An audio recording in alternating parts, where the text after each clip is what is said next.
दोस्तों, think IAS में आपका बहुत बहुत स्वागत। आज हम पुराने वर्षों की वार्षिकी पर चर्चा करेंगे। टॉपिक है आज का गरीबी रेखा पर नई समिति की सिफारिश। ये चर्चा में क्यों है? 10 सितंबर 2016 को नीति आयोग के उपाध्यक्ष अरविंद पनगड़िया की अध्यक्षता वाले टास्क फोर्स द्वारा गरीबी रेखा से नीचे यानी बीपीएल लाइन के नीचे वाले लोगों की पहचान के लिए नई समिति के गठन की सिफारिश की गई। इस नई समिति में राज्यों और अन्य संबंधित पक्षों को शामिल करने की भी सिफारिश की गई। नोट क्या है इसमें? अरविंद पनगड़िया की अध्यक्षता वाले टास्क फोर्स को गरीबी रेखा तय करने का कार्य नहीं दिया गया था। इसका मुख्य कार्य गरीबी उन्मूलन का रोड मैप तैयार करना और रणनीतियों पर सुझाव देना था। विमर्श पत्र के संभावित विकल्प। इस विमर्श पत्र में गरीबी का आकलन करने के लिए निम्नलिखित 4 विकल्पों पर विचार करने को कहा गया है। पहला, तेंदुलकर समिति द्वारा निर्धारित गरीबी रेखा के आंकड़ों को जारी कर रखा जाए। दूसरा, रंगराजन समिति जिसने ऊंची ग्रामीण और शहरी गरीबी रेखा की सिफारिश की थी को अपनाया जाए। तीसरा, जनसंख्या के निचले 30% की इस दौरान हुई प्रगति का पता लगाया जाए। चौथा, गरीबी के विशेष हिस्से जैसे पोषण, आवास, पेयजल, सफाई और कनेक्टिविटी की प्रगति देखी जाए। अगला टॉपिक है मंदिरों में प्रवेश महिलाओं का मौलिक अधिकार। आखिर चर्चा में क्यों है ये? 1 अप्रैल 2016 को बॉम्बे उच्च न्यायालय ने किसी पूजा स्थल या मंदिर प्रवेश करने में लैंगिक विभाजन पर रोक लगाई। न्यायालय का क्या निर्णय था? शनि सिंगड़ापुर मंदिर में महिला द्वारा प्रवेश करने को लेकर हुए विवाद के बाद 1 अप्रैल 2016 को न्यायालय ने महिला प्रवेश को वैध ठहराया तथा कहा कि ऐसा कोई स्थान नहीं है जहां पुरुष जा सकते हो और महिला नहीं। ऐसे ही अन्य मामले। विदित है कि हाल ही में सर्वोच्च न्यायालय ने मुंबई स्थित हाजी अली दरगाह में महिला प्रवेश हेतु निर्णय सुनाया। यह फैसला जाकिया सोमन तथा नूरजहां नियाज़ द्वारा लगाई गई याचिका के बाद आया। यह भी उल्लेख है कि दिल्ली स्थित जामा मस्जिद में भी महिला प्रवेश वर्जित है। इसके अतिरिक्त राजस्थान में पुष्कर में स्थित कार्तिकीय मंदिर, केरल के सबरीमाला मंदिर और पद्मनाभ स्वामी मंदिर इत्यादि मामले भी खबरों में आते रहते हैं जहां महिला प्रवेश पर रोक है। अगला टॉपिक क्या है? क्षेत्रीय केंद्र के लिए जैव प्रौद्योगिकी अधिनियम 2016। आखिर चर्चा में क्यों है ये? 30 जुलाई 2016 को क्षेत्रीय केंद्रों के लिए जैव प्रौद्योगिकी अधिनियम 2016 लागू हुआ। पृष्ठभूमि क्या थी इसकी?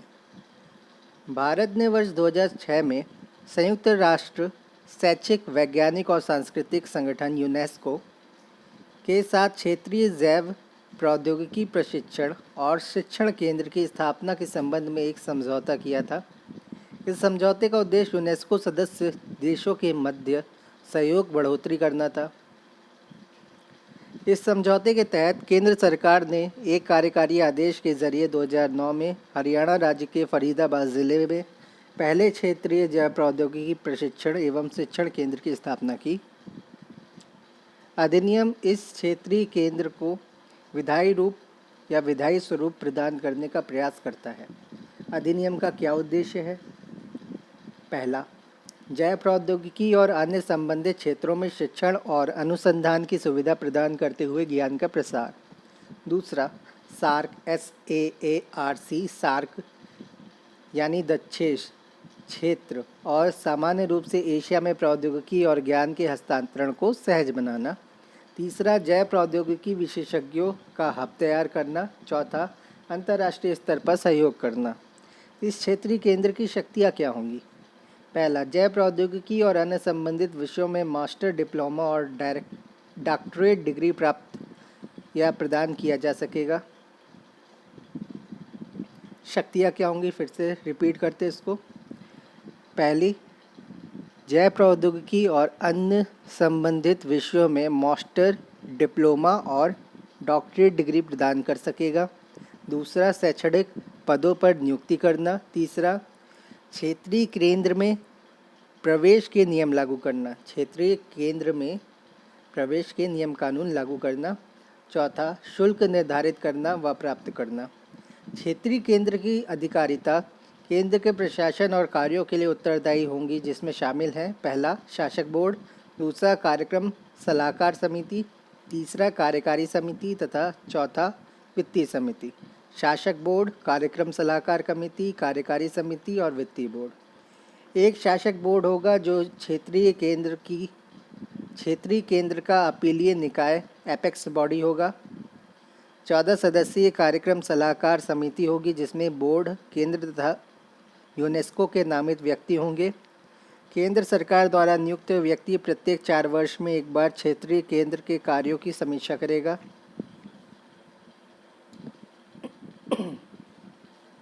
अनुसूचित जाति एवं जनजाति अत्याचार निवारण संशोधन अधिनियम 2016 अधिसूचित चर्चा में क्यों है? 14 अप्रैल 2016 को सामाजिक न्याय एवं अधिकारिता मंत्रालय द्वारा अनुसूचित जाति एवं जनजाति अत्याचार निवारण संशोधन नियम 2016 की अधिसूचना जारी की गई। प्रमुख संशोधन: विशेष अदालतों को अपराध का प्रत्यक्ष संज्ञान लेने की शक्ति प्रदान करना और जहां तक संभव हो आरोप पत्र दाखिल करने की तिथि से 2 महीने के अंदर सुनवाई पूरी करना। अत्याचार से प्रभावित व्यक्ति और उसके परिजनों और परिवारजनों को उल्लेखित आर्थिक मदद 7 दिनों के भीतर दी जाएगी। अत्याचार के शिकार व गवाहों की सुरक्षा का प्रबंध करना। बलात्कार एवं सामूहिक बलात्कार जैसे अपराधों के लिए राहत का प्रावधान। हत्या या सामूहिक बलात्कार जैसे मामलों में राहत राशि बढ़ाकर 75,000 से 7,50,000 और 85,000 से 8,25,000 तक लगभग 10% की वृद्धि कर दी गई। राहत राशि में बदलाव अपराध की संगीनता पर निर्भर करता है। अपराध की नवीन श्रेणियां शामिल: अनुसूचित जाति व जनजाति के लोगों के सिर और मूंछ के बालों का जबरदस्ती मुंडन करना तथा अन्य गैर सम्मानीय कार्य करना।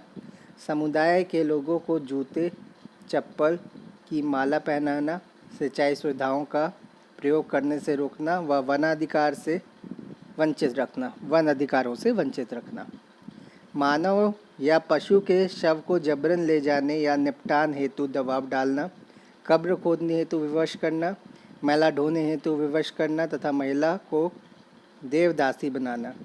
जाति सूचक शब्दों का प्रयोग करना या गाली देना, सामाजिक व आर्थिक बहिष्कार करना, चुनाव लड़ने या नामांकन करने से रोकना तथा गांव, आवास या शहर छोड़ने पर विवश करना। प्रमुख बिंदु: भारतीय दंड संहिता के तहत आने वाले अपराधों, अनुसूचित जातियों तथा अनुसूचित जनजातियों के सदस्यों को आहत करने, उन्हें डराने या दारुण करने जैसे अपराधों को, जिसमें 10 साल से कम की सज़ा का प्रावधान है, उन्हें इस कानून में अपराध के रूप में शामिल किया गया। पीड़ितों तथा गवाहों के लिए एक अतिरिक्त अध्याय जोड़ा गया है। यदि कोई अधिकारी जानबूझकर ढिलाई करते हुए पाया गया तो उसे या उस पर कड़ी कार्रवाई करने का प्रावधान किया गया। महिलाओं को नौसेना में स्थायी कमीशन चर्चा में क्यों? अप्रैल 2016 में थल सेना तथा वायुसेना की तरह ही अब नौसेना में भी महिलाओं को स्थायी कमीशन देने का फैसला किया गया। किन महिला अधिकारियों पर लागू? यह उन महिला अधिकारियों पर लागू होंगे जो पहले से ही सेवा में हैं। 2008-9 के बैच की शॉर्ट सर्विस कमीशन एसएससी की 7 महिला अधिकारियों को यह स्थायी कमीशन दिया जा सकेगा। इससे पहले महिलाएं 14 वर्ष तक शॉर्ट सर्विस कमीशन पर ही सेवा में चयनित होती थीं। आगे की राह: इस तरह महिलाओं को स्थायी कमीशन प्राप्त होने के कारण उनको नौसेना में विमान उड़ाने का मौका मिल सकेगा।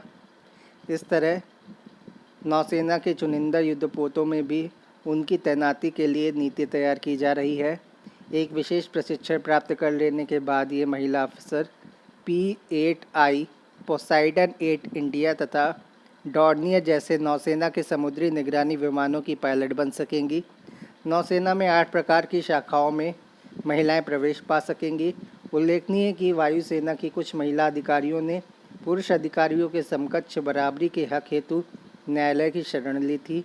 नोट: मार्च 2016 में फ्लाइंग कैडेट अवनी चतुर्वेदी, भावना कांत तथा मोहना सिंह ने लड़ाकू विमान को उड़ाकर इतिहास रच दिया और अब इनको विशेष ट्रेनिंग के पश्चात स्थायी कमीशन में नियुक्त किया जा सकेगा। सरकारी विज्ञापन विषय वस्तु नियमन के लिए 3 सदस्यीय समिति का गठन चर्चा में क्यों है? अप्रैल 2016 में सूचना एवं प्रसारण मंत्रालय द्वारा सरकारी विज्ञापन के नियमन के लिए समिति गठित की गई। पूर्व मुख्य चुनाव आयुक्त बी टंडन की अध्यक्षता में समिति में 2 अन्य सदस्य रजत शर्मा तथा पीयूष पांडे हैं।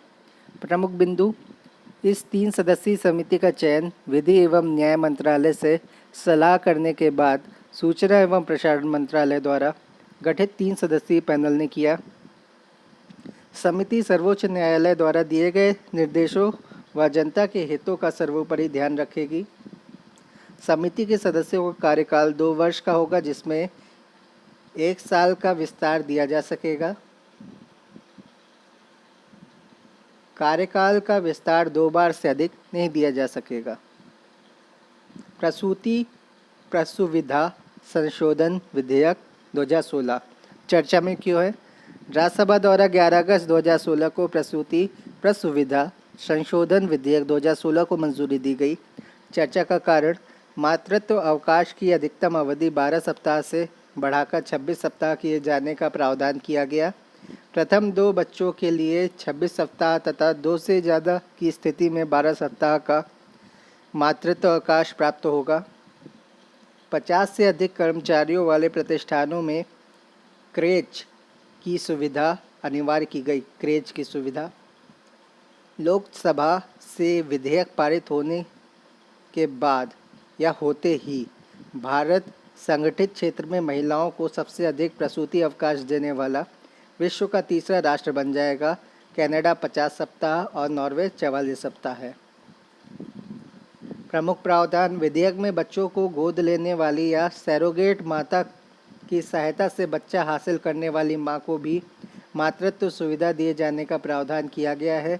यद्यपि विपक्ष ने इसमें उन महिलाओं को भी शामिल करने की मांग की जो सैरोगेट मां के तौर पर बच्चों को अपना गर्भ में पालन पोषण करती हैं। यह प्रसूति सुविधा किसी अधिकृत माता या दत्तक माता के लिए भी होंगी, जिसके अनुसार वे 3 माह से कम उम्र तक के बच्चों के लिए हस्तगत करने की तारीख से 12 सप्ताह के प्रसूति लाभ की हकदार होंगी। निर्धारित मापदंड के अनुसार क्रेच की व्यवस्था करने एवं माताओं को प्रतिदिन 4 बार शिशु कक्ष में जाने की अनुमति होगी। ऐसी व्यवस्था न करने वाले संगठनों के लिए दंड का प्रावधान भी किया गया है। प्रत्येक प्रतिष्ठान हर महिला को उसकी आरंभिक नियुक्ति के समय कानून के अंतर्गत उपलब्ध सुविधाओं के बारे में इलेक्ट्रॉनिक या लिखित रूप से जानकारी उपलब्ध कराएगा। क्या है मातृत्व लाभ अधिनियम 1961? मातृत्व लाभ अधिनियम 1961 महिलाओं को मां बनने के दौरान भी रोजगार एवं वेतन की सुविधा प्रदान करता है, जिससे नवजात का उचित एवं प्रभावी तरीके से देखभाल हो सके। सभी प्रतिष्ठान जहां 10 या उससे अधिक कर्मचारी कार्यरत हैं, वहां यह अधिनियम लागू होता है। निष्कर्ष: वर्तमान परिस्थितियों के आलोक में अगर देखा जाए तो मातृत्व लाभ अधिनियम 1961 के प्रावधान पूरी तरह न्यायोचित व अनुकूल न होने के कारण इसमें संशोधन की मांग लंबे समय से चल रही थी। इस विधेयक में यदि महिलाओं के साथ साथ पुरुष जिम्मेदारी पर भी प्रकाश डाला जाए तो यह और अधिक सशक्त बन जाएगा। संवैधानिक लक्ष्यों की प्राप्ति व महिला सशक्तिकरण की दिशा में यह कानून महत्वपूर्ण भूमिका निभाता है। इन संशोधनों के प्रभावी होने से शिशु मृत्यु दर में कमी आने के साथ ही नवजात शिशुओं का उचित पालन पोषण भी सुनिश्चित होगा और संगठित क्षेत्र में कार्य करने वाले लगभग 18 लाख महिलाएं भी लाभान्वित होंगी। सैरोगेसी विनियमन विधेयक 2016 चर्चा में क्यों है? नवंबर 2016 में केंद्रीय मंत्रिमंडल द्वारा सैरोगेसी विनियमन विधेयक 2016 को लोकसभा में प्रस्तुत किया गया। यह कानून सैरोगेसी का प्रभावी विनियमन, व्यावसायिक सैरोगेसी का निषेध और ज़रूरतमंदों बांझ दंपतियों के लिए नैतिक सैरोगेसी की अनुमति सुनिश्चित करेगा। यह विधेयक जम्मू कश्मीर राज्य को छोड़कर पूरे भारत में लागू होगा। अब तो यह जम्मू कश्मीर में भी लागू होगा। भारत में विधेयक के मुख्य बिंदु। विदेशी नागरिकों को छोड़कर यह कानून देश के समस्त ज़रूरतमंदों एवं नागरिकों पर लागू होता है। यह देश में नैतिक सरोगेसी के विनियमन, मानव भ्रूण और युग्मकों की खरीद बिक्री पर प्रतिबंध की वकालत करता है। इसमें केंद्रीय स्तर पर राष्ट्रीय सरोगेसी बोर्ड तथा राज्य एवं केंद्र शासित प्रदेशों में राज्य सरोगेसी बोर्ड एवं उपयुक्त प्राधिकरणों की स्थापना से देश में सरोगेसी को विनियमित किए जाने का प्रावधान है। सरोगेसी से उत्पन्न बच्चे को दंपत्ति द्वारा ना अपनाने पर 10 वर्ष तक की जेल की सज़ा या 10 लाख रुपए तक का जुर्माने का प्रावधान होगा। वे दंपत्ति जिन्होंने अपने विवाह के 5 वर्ष पूरे कर लिए हैं वही सरोगेसी के माध्यम से बच्चा प्राप्त कर सकते हैं। ऐसे बांझ युगल जिसमें पुरुष की आयु 26 से 55 वर्ष तथा महिला की आयु 23 से 50 वर्ष, उन्हें ही सरोगेसी के माध्यम से बच्चा प्राप्त करने की स्वीकृति होगी। सरोगेट माँ की आयु 25 से 35 वर्ष के मध्य तथा वह विवाहित हो एवं बांझ दंपत्ति के निकट संबंधी हो, ऐसा होना चाहिए। 25 वर्षों तक सरोगेसी क्लिनिक को बच्चे का रिकॉर्ड रखना होगा। पृष्ठभूमि: भारत में वर्ष 2002 से किराए पर कोख देने की अनुमति दी गई थी। Medical council of India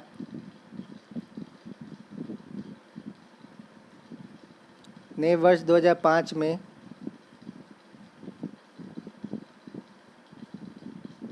surrogacy पर दिशा निर्देश बनाए।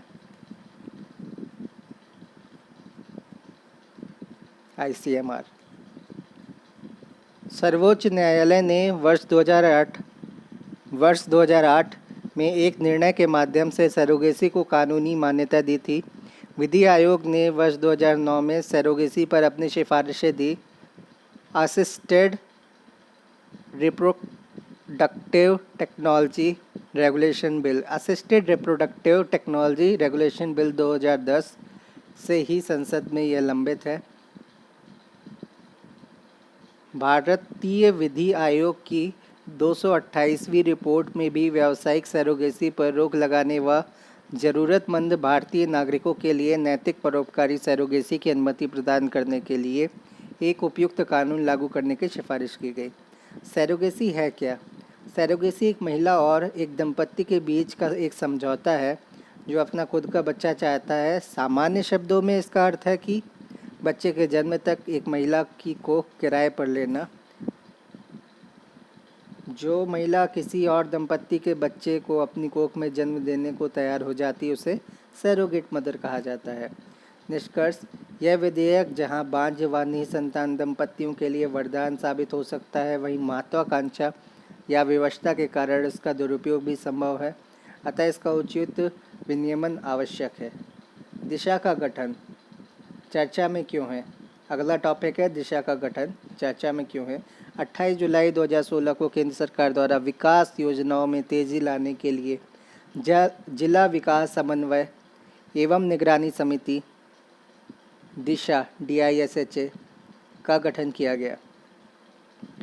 प्रमुख तथ्य: ग्रामीण क्षेत्रों में विकास योजनाओं में तेजी लाने के लिए पहले से गठित जिला निगरानी समिति के स्थान पर दिशा का गठन किया गया।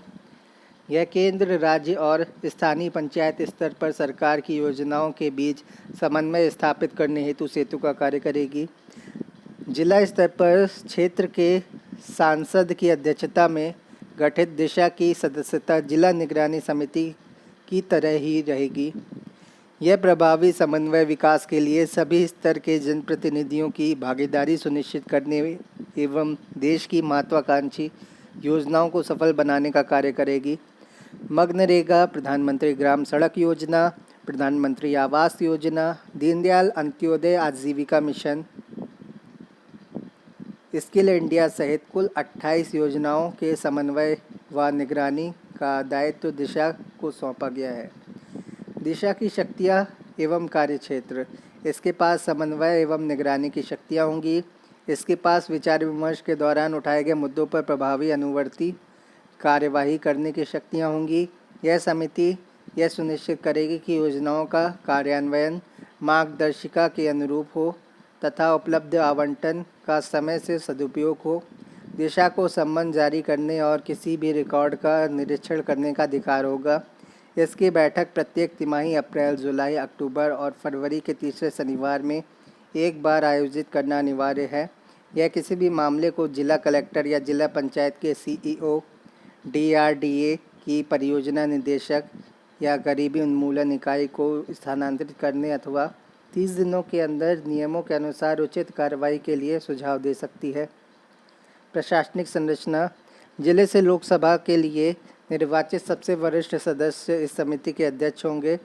इसके सह अध्यक्षों के रूप में जिले का प्रतिनिधित्व करने वाले संसद के अन्य सदस्यों को नामित किया जाएगा।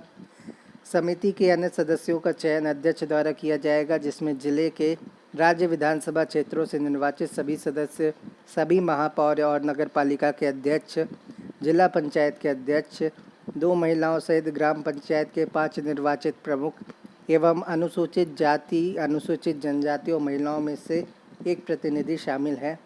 केंद्र सरकार द्वारा विशेष छूट वाले मामलों के अतिरिक्त इसका सचिव जिला कलेक्टर या जिला मजिस्ट्रेट या उपायुक्त होना चाहिए। बेनामी लेन देन निषेध संशोधन अधिनियम 2016 चर्चा में क्यों है? 10 अगस्त 2016 को भारत के राष्ट्रपति द्वारा बेनामी लेन देन निषेध संशोधन अधिनियम 2016 को मंजूरी दी गई। प्रमुख बिंदु: इस अधिनियम ने बेनामी लेन देन निषेध अधिनियम 1988 में संशोधन कर उसे और अधिक मजबूत किया है। इस संशोधन अधिनियम में संपत्तियों को जब्त करने और उन्हें सील करने का प्रावधान है। साथ ही जुर्माने के साथ कैद का भी प्रावधान है। इस अधिनियम के सभी प्रावधान एवं नियम 1 नवंबर 2016 से प्रभावी हो गए। क्या है बेनामी लेन देन? ऐसी संपत्ति जो किसी व्यक्ति द्वारा किसी अन्य व्यक्ति के नाम से खरीदी जाती है, बेनामी संपत्ति कहलाती है, जो चल या अचल संपत्ति या वित्तीय दस्तावेजों के तौर पर हो सकती है। पृष्ठभूमि: बेनामी लेन देन पर प्रतिबंध लगाने एवं इस काला बाजारी पर अंकुश रखने के लिए वर्ष 1988 में बेनामी लेन देन निषेध अधिनियम लागू किया गया था। 13 मई 2015 को इसमें वर्तमान परिस्थितियों को ध्यान में रखते हुए संशोधन विधेयक लोकसभा में प्रस्तुत किया गया। एम वीरप्पा मोइली समिति की सिफारिश: बेनामी लेन देन निवारण संशोधन विधेयक 2015 की जांच कर इस संबंध में सुझाव देने के लिए एम वीरप्पा मोइली की अध्यक्षता में इसे वित्त संबंधी स्थायी समिति को सौंप दिया गया। 28 अप्रैल 2016 को इस समिति ने इस विधेयक पर अपनी रिपोर्ट सौंपी, जिसमें यह सुझाव दिया गया कि कुछ वैध लेन देनों जैसे जनरल पावर ऑफ अटॉर्नी के माध्यम से संपत्ति के हस्तांतरण आदि को बेनामी नहीं किया जाना चाहिए और नहीं कहा जाना चाहिए। नए कानूनों के विशेष प्रावधान: मूल अधिनियम में जहां बेनामी लेन देन पर 3 वर्ष की जेल और जुर्माना या दोनों का प्रावधान था, वहीं संशोधित कानून के अंतर्गत बेनामी लेन देन लाने वाले को 1 से 7 वर्ष की जेल और उस संपत्ति के बाजार मूल्य पर 25% जुर्माने का प्रावधान किया गया है। अगर कोई व्यक्ति जानबूझकर बेनामी संपत्ति की गलत सूचना देता है तो उस पर प्रॉपर्टी के बाजार मूल्य का 10% तक जुर्माना और 6 महीने से लेकर के 5 वर्ष तक की जेल का प्रावधान किया गया है। यदि कोई व्यक्ति यह सिद्ध नहीं कर पाता कि संबंधित संपत्ति उसकी है, तो सरकार को यह अधिकार होगा कि वह उसकी संपत्ति को जब्त कर ले। अर्थात यह अधिनियम सरकार को उचित प्रक्रिया द्वारा बेनामी संपत्ति को जब्त करने में सक्षम बनाता है। अगर सरकार को किसी की संपत्ति पर अंदेशा होता है तो वह उसके मालिक से पूछताछ कर सकती है तथा नोटिस भेजकर उस प्रॉपर्टी से संबंधित समस्त कागजातों की मांग कर सकती है, जिसे मालिक को 90 दिनों के अंदर दिखाना होगा। नए कानून में कोई भी कानूनी कार्रवाई केंद्रीय प्रत्यक्ष कर बोर्ड की पूर्व अनुमति के बिना शुरू नहीं की जाएगी। साथ ही इसमें एक प्रशासक एडमिनिस्ट्रेटर नियुक्त करने का भी प्रावधान है, जो कानून के अंतर्गत जब्त की जाने वाली संपत्तियों का प्रबंधन करेगा। यदि संपत्ति पत्नी, बच्चे या परिवार के निकट सदस्य के नाम है जिसकी घोषणा की जा चुकी है, तब वह बेनामी संपत्ति की श्रेणी में नहीं आएगी। आय घोषणा योजना के अंतर्गत अपनी बेनामी संपत्ति की घोषणा करने वाले लोगों को बेनामी अधिनियम के अंतर्गत राहत प्रदान की जाएगी। ऐसी घोषणा करने वाले व्यक्ति को अपनी उक्त संपत्ति पर 45% कर चुकाना होगा, जिसके पश्चात वह 1 वर्ष बाद उस संपत्ति का वैधानिक मालिक बन सकता है। कानून की धारा 58 के अंतर्गत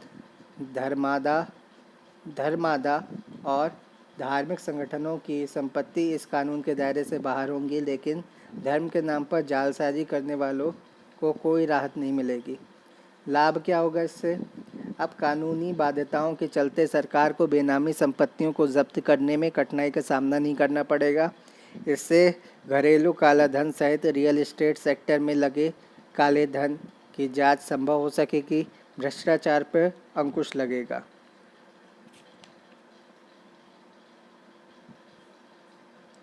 कारखाना संशोधन अधिनियम और कारखाना संशोधन विधेयक 2016 चर्चा में क्यों था? 10 अगस्त 2016 को कारखाना संशोधन विधेयक 2016 लोकसभा में पारित हुआ। प्रमुख बिंदु: संशोधन के अनुसार सेक्शन 64 के अंतर्गत मजदूरों के ओवरटाइम का समय एक तिमाही में 50 घंटे से बढ़कर 100 घंटे कर दिया गया। विशेष परिस्थितियों में विशेष अधिसूचना के माध्यम से सेक्शन 65 के अंतर्गत ओवरटाइम सीमा को प्रति तिमाही 75 से बढ़ाकर 115 घंटे करने की अनुमति प्रदान की गई है। अत्यधिक कार्य दबाव या जनहित में सरकार को ओवरटाइम की सीमा को 125 घंटे करने की अनुमति इन प्रावधानों द्वारा प्रदान की गई है। नोट: अंतर्राष्ट्रीय श्रम संगठन ILO इंटरनेशनल लेबर ऑर्गेनाइजेशन ने मजदूरों के ओवरटाइम की अधिकतम सीमा 144 घंटे निर्धारित की है। विधेयक के प्रावधान इसके माध्यम से स्वास्थ्य, सुरक्षा, कल्याण इत्यादि जैसे विषयों को विनियमित करने वाले कारखाना अधिनियम 1948 में संशोधन किया जाएगा। यह अधिनियम राज्य सरकार के साथ साथ केंद्र सरकार को भी मजदूरों से संबंधित विभिन्न विषयों द्वारा रोजगार, वरिष्ठ मजदूरों का कारखानों के रजिस्टर में विवरण इत्यादि के संदर्भ में नियम बनाने की अनुमति प्रदान करता है। राज्य सरकार की अतिरिक्त शक्तियाँ: इस अधिनियम के अंतर्गत राज्य सरकार कुछ विशेष वयस्क श्रमिकों पर कार्य के घंटे निश्चित करने एवं विश्राम की अवधि इत्यादि से संबंधित प्रावधानों के लागू न होने की शर्त से संबंधित नियम बना सकती है। इसके अंतर्गत राज्य सरकार को कारखाने में प्रबंधकीय या गोपनीय पद पर आसीन व्यक्ति की उचित पहचान एवं कार्य विशेष के लिए परिभाषा से संबंधित नियम बनाने का अधिकार होगा। निष्कर्ष: मजदूरों की आय में वृद्धि होने से उनकी आर्थिक स्थिति में सुधार होगा। भारत सरकार द्वारा चलाए जा रहे मेक इन इंडिया अभियान में सहायता मिलेगी, जबकि अतिरिक्त कार्य करने से श्रमिकों की सेहत पर बुरा असर पड़ सकता है। लोकपाल एवं लोकायुक्त संशोधन विधेयक 2016 चर्चा में क्यों है? अगस्त 2016 में केंद्रीय मंत्रिमंडल द्वारा लोकपाल एवं लोकायुक्त संशोधन विधेयक 2016 को मंजूरी प्रदान की गई। प्रमुख बिंदु: इससे लोक सेवा या लोक सेवकों द्वारा परिसंपत्तियों और देनदारियों के संबंध में लोकपाल और लोकायुक्त अधिनियम 2013 की धारा 44 में संशोधन किया गया है। यह जनवरी 2014 को कानून के प्रभाव में आने के बाद समय सीमा में 5वां विस्तार है। संशोधन विधेयक के माध्यम से लोक सेवकों द्वारा अपनी संपत्तियों, पति व पत्नी एवं बच्चों की संपत्ति सहित और देनदारियों के संबंध में सक्षम अधिकारी के समक्ष घोषणा दाखिल करने की अंतिम तिथि 31 दिसंबर 2016 तक बढ़ा दी गई। पूर्व में यह समय सीमा 31 मार्च या 31 जुलाई निर्धारित की गई थी। लोकपाल और लोकायुक्त अधिनियम 2013 की धारा 44 की विशेष प्रावधान: इसके अंतर्गत सरकारी कर्मचारियों को पदभार ग्रहण करने की तिथि के 30 दिन के भीतर अपनी संपत्ति और देनदारियों तथा लेनदारियों का विवरण अनिवार्य रूप से देना होगा। इसके अंतर्गत इनके पति या पत्नी तथा आश्रित बच्चों की संपत्तियां, देनदारियां और लेनदारियां शामिल हैं। प्रत्येक लोक सेवक को प्रतिवर्ष 31 जुलाई के पहले उस वर्ष 31 मार्च तक की उसकी संपत्ति का विवरण घोषित करना होगा एवं उसका वार्षिक रिटर्न फाइल करना होगा। अधिनियम के निर्देशानुसार 31 अगस्त तक इस घोषणा से संबंधित बयान संबंधित मंत्रालय की वेबसाइट पर प्रकाशित करना अनिवार्य है। संशोधन के प्रमुख प्रावधान। इस संशोधन विधेयक के बाद लोक सेवकों, उनके पति पत्नी और आश्रित बच्चों के लिए अपनी परिसंपत्ति और देनदारियों को सार्वजनिक करने की वैधानिक बाध्यता अब नहीं रह गई है। संशोधन विधेयक से अब लोक सेवकों की परिसंपत्तियों और देनदारियों के खुलासे केंद्र सरकार द्वारा नियत नियमों के तहत ही किए जा सकेंगे। यह संशोधन लोक सेवकों के साथ साथ लोकपाल के दायरे में आने वाले ऐसे संगठनों को जिन्हें 1 करोड़ रुपए से अधिक सरकारी अनुदान या विदेशों से 10 लाख रुपए से अधिक का दान प्राप्त होता है तथा इस प्रकार के ट्रस्टी एवं संगठनों के बोर्ड सदस्यों को उनकी तथा पति पत्नी एवं आश्रित संपत्तियों का विवरण देने की समय सीमा में विस्तार प्रदान करने हेतु किया गया है। पृष्ठभूमि। पहला लोकपाल और लोकायुक्त विधेयक वर्ष 1968 में लोकसभा में पेश किया गया था, लेकिन पारित नहीं हो सका। व्यापक विचार विमर्श के पश्चात यह विधेयक राज्यसभा से 17 दिसंबर 2013 तथा लोकसभा से 18 दिसंबर 2013 को पारित कर दिया गया। राष्ट्रपति के हस्ताक्षर के बाद जनवरी 2014 से यह कानून के रूप में परिवर्तित हो गया। बाल श्रम निषेध व नियमन संशोधन अधिनियम 2016, इस पर आगे चर्चा करेंगे।